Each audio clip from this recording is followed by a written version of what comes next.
ask you a question this morning. Do you believe the Bible? Well, that's kind of loaded.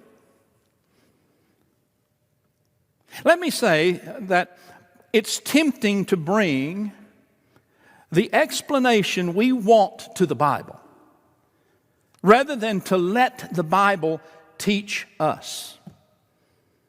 We're afraid of the power of the Bible. It seems that many, when a passage does not fit preconceived notions, the brain simply discards it.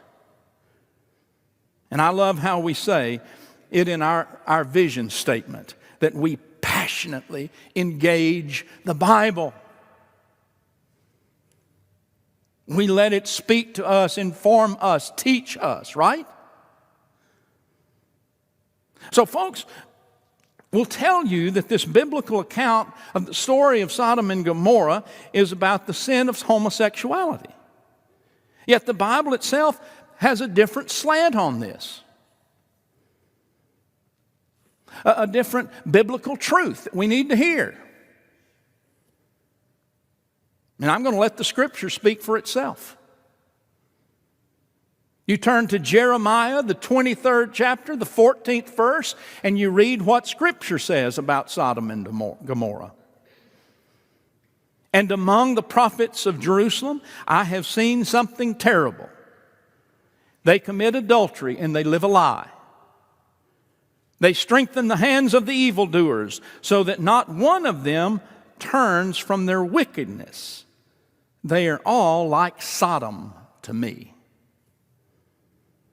Now, I guess you could stretch adultery and living a lie to be defined as the sin of homosexuality, but let me tell you something, that's a long stretch. Amos, in the 4th chapter, he affirms that the sins of Sodom and Gomorrah are greed and corresponding a corresponding lack of charity. That's what Sodom and Gomorrah is about. Greed and a lack of charity. That's all he said. And then you go to this Ezekiel passage that we read this morning, which is quite straightforward. It lines out what the sins of Sodom and Gomorrah are right there in the Scripture. It starts off by saying, this was the guilt of your sister Sodom. This is it. And for those who take the Bible literally, you'd think that we'd want to know exactly what it was.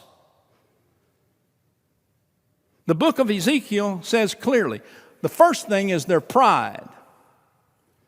The second thing is their haughtiness. The third thing is their hoarding riches at the expense of the poor. And then the fourth thing is abominable sin. And what's that? It doesn't clearly state. But if you read the Scripture clearly, you know that that sin must have had something to do with the violence and the hatred that they had for these visitors, that they would want to, as a mob, have their way with them. That's it.